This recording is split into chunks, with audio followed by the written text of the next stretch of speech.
Student, आज हम पढ़ाने जा रहे हैं क्लास 7 का हिंदी व्याकरण चैप्टर 12। चैप्टर नेम है विशेषण। एडजेक्टिव। विशेषण क्या होता है?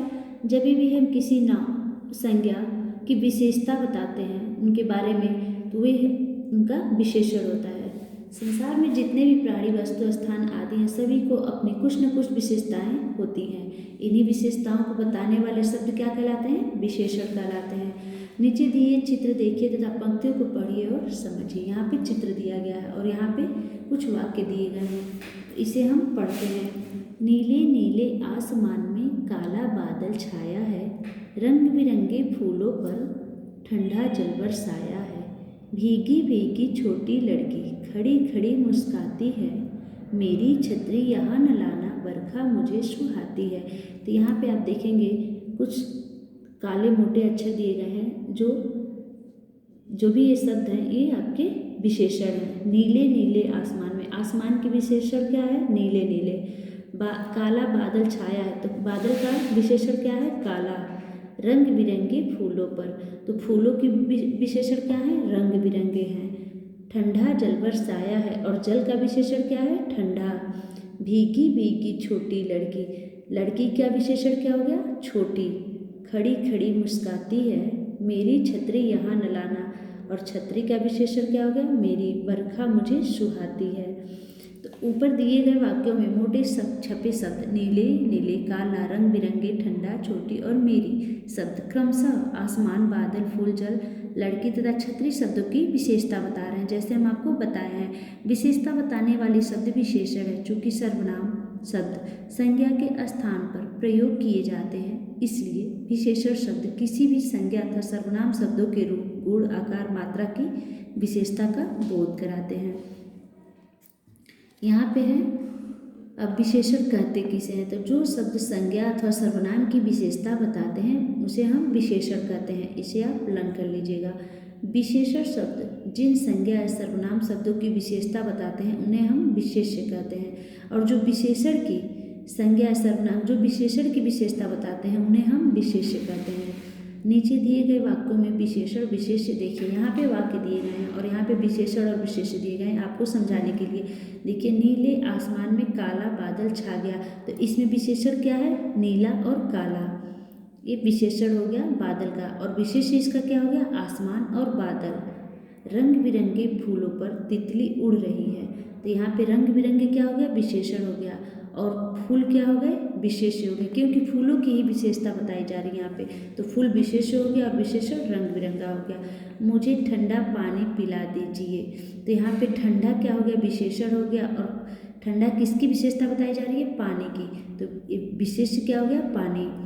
छोटी लड़की भीग रही है, तो छोटी विशेषण और लड़की विशेष्य हो गया। अब हम आते हैं नेक्स्ट पेज पे।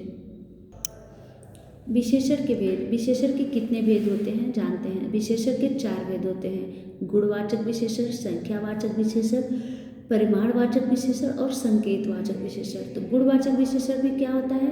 जो विशेषण किसी संज्ञा या सर्वनाम के गुण दोष का बोध कराए वे गुणवाचक विशेषण कहलाते हैं। जैसे स्वच्छ वातावरण, तो वातावरण स्वच्छ है, ये गुण, वातावरण का गुण है।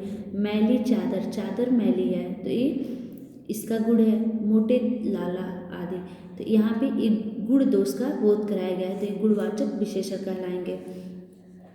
प्रमुख गुणवाचक विशेषण, कुछ यहाँ पे गुणवाचक विशेषण भी दिया गया है। गुण, दोष, रंग, काल, स्थान, गंध, अवस्था, स्पर्श, स्वाद, आकार। तो यहाँ पे गुण में अच्छा, बुरा, भला, सुशील ये सब दिया गया है, और दोष में क्रोधी, झूठा, दुष्ट, पापी आदि। रंग में काला, पीला, हरा, लाल। काल में प्राचीन, नवीन, ताजा, बासी ये सब काल में आते हैं। स्थान में इलाहाबादी, लखनवी, बरेलवी ये स्थान पे आ गए। गंध, सुगंधित, दुर्गंध युक्त, खुशबूदार आदि। अवस्था, बाल, युवा, प्रौढ़, वृद्धत आदि। स्पर्श, गर्म, ठंडा, तो इसे आप पढ़ लीजिएगा। अब हम आते हैं सेकंड पे, संख्यावाचक विशेषण। अभी हम गुणवाचक विशेषण जाने हैं, अब हम संख्यावाचक विशेषण के बारे में जानेंगे। जो विशेषण किसी संज्ञा या सर्वनाम की संख्या का बोध कराए वे संख्यावाचक विशेषण कहलाते हैं। जैसे 11 खिलाड़ी हैं, कुछ पेड़, 6 अंडे आदि। यहाँ पे संख्या बताया गया है 11, कुछ 6, तो ये संख्यावाचक विशेषण हो जाते हैं। और संख्यावाचक विशेषण भी दो प्रकार के होते हैं, एक निश्चित संख्यावाचक और एक अनिश्चित संख्यावाचक। निश्चित संख्यावाचक में इन विशेषण शब्दों से निश्चित संख्या का बोध होता है, जैसे कि क्रिकेट के प्लेयर 11 होते हैं, तो ये निश्चित है कि वे 11 ही खिलाड़ी होते हैं, तो ये निश्चित संख्यावाचक हो गया। और अनिश्चित संख्यावाचक, इन विशेषण शब्दों से अनिश्चित संख्या का बोध नहीं होता है, जैसे कुछ लोग, बहुत से बच्चे, ढेर सा रुपया, थोड़ी महिला, ये सब अनिश्चित है, इसमें पता नहीं है कि कितने बच्चे हैं, तो ये अनिश्चित संख्यावाचक होते हैं। तीसरा है हमारा परिमाणवाचक विशेषण। जो विशेषण नाप तोल का बोध कराए परिमाणवाचक विशेषण कहलाते हैं, जैसे कि हम 2 लीटर दूध लेते हैं, तो इसमें 2 लीटर हमारा परिमाणवाचक विशेषण हो गया। बीघा घर जमीन, थोड़ी चीनी, कुछ फल, ये परिमाणवाचक में आते हैं। जिसमें नाप तोल का बोध कराए वे हमारे परिमाणवाचक विशेषण होते हैं। इसमें ये भी दो प्रकार के होते हैं, एक निश्चित परिमाणवाचक और एक अनिश्चित परिमाणवाचक। निश्चित परिमाणवाचक में कि इन विशेषण शब्दों से निश्चित मात्रा का बोध होता है, जैसे कि हम 2 लीटर दूध लेते हैं तो 2 लीटर लेते हैं। और अनिश्चित परिमाणवाचक में इस अनिश्चित परिमाणवाचक में निश्चित मात्रा का बोध नहीं होता है, जैसे अधिक, थोड़ा, इसमें होता है, तो ये अनिश्चित है कि इसमें पता नहीं है कि कितना अधिक है कितना कम है, तो ये अनिश्चित परिमाणवाचक होता है। चौथा है संकेतवाचक विशेषण। जिन सर्वनाम शब्दों में किसी संकेत का बोध होता है वे संकेतवाचक विशेषण कहलाते हैं, जैसे और सार्वनामिक विशेषण भी कहलाते हैं, जैसे मेरी गुड़िया, वह लड़का, तुम्हारे खिलौने, इतनी भूल, इसमें संकेत किया जा रहा है, तो ये संकेतवाचक विशेषण हो गया।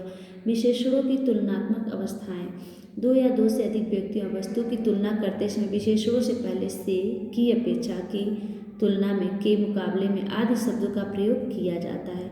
सामान्यतः विशेषणों का प्रयोग 3 अवस्थाओं में होता है।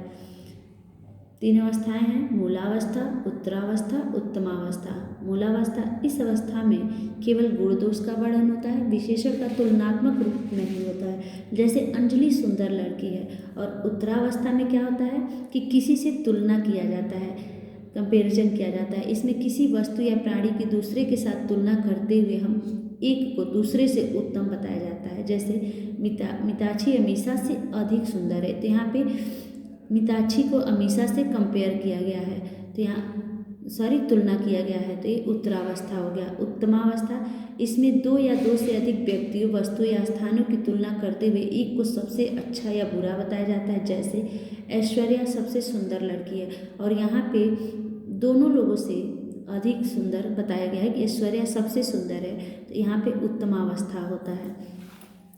यहाँ पे दिया गया है संस्कृत साहित्य तत्सम शब्दों से 3 अवस्थाएं, समानतः मूलावस्था, तर, उत्तरावस्था तथा तम, उत्तमावस्था प्रत्यय लगाकर दर्शाई जाती हैं, जैसे उच्च, उच्चतर, उच्चतम, न्यून, न्यूनतर, न्यूनतम।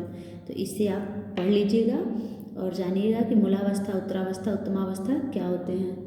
विशेषण शब्दों की रचना, कुछ शब्द मूल रूप से विशेषण होते हैं, जैसे अच्छा, बुरा, काला, गोरा, सुंदर, भद्दा, बुद्धिमान, मूर्ख आदि, किंतु अन्य विशेषण की रचना संज्ञा, सर्वनाम, क्रिया अथवा अव्यय शब्दों से प्रत्यय लगाकर की जाती है। तो यहाँ पे देखिए संज्ञा शब्दों से विशेषण बनाया गया है। संज्ञा ठंड, प्रत्यय आ हो गया तो विशेषण क्या हो गया ठंडा, भूख, प्रत्यय आ तो भूखा, तो इसे भी आप पढ़ लीजिएगा। अब हम आते हैं नेक्स्ट पेज पे। संज्ञा प्रत्यय ई लगाकर विशेषण बनाया गया है। सर्वनाम शब्दों से विशेषण बनाना, यहाँ पे सर्वनाम शब्द से विशेषण बनाया गया है, जैसे सर्वनाम है जो, तो विशेषण जैसा, मैं तो मेरा, कौन तो कैसा, और सर्वनाम मुझ, मुझसा। यहाँ पे क्रिया शब्दों से विशेषण बनाया गया है। क्रिया उड़ हो गया तो विशेषण क्या हो गया उड़ाओ, क्रिया खाना हो गया तो विशेषण खाओ। अब हम आते हैं नेक्स्ट पेज पे। अव्यय शब्दों से विशेषण बनाना, अव्यय विशेषण, यहाँ पे देखिए अव्यय शब्दों से विशेषण बनाए, भीतर, भीतरी, नीचे, निचला। अब नेक्स्ट टॉपिक है प्रविशेषण। जो सब विशेषण की भी विशेषता बताते हैं उन्हें प्रविशेषण कहते हैं। जैसे मकान बहुत ऊंचा है, तो ऊंचा तो विशेषण हो गया, लेकिन अब इससे भी इसका भी विशेषण की भी विशेषता बता रहे हैं, तो यहाँ पे बहुत ऊंचा है, ये प्रविशेषण हो गया। नदी काफ़ी गहरी है, इन वाक्यों में बहुत तथा काफ़ी शब्द ऊंचा तथा गहरी विशेषण शब्दों की विशेषता प्रकट कर रहे हैं, तो ये प्रविशेषण होगा। तो ये आपका चैप्टर विशेषण, इसे आप पढ़िएगा और अच्छे से समझिएगा कि विशेषण क्या होता है, कितने प्रकार के होते हैं, इसे आप लर्न कर लीजिएगा। आपकी क्लास ओवर होती है। Thank you.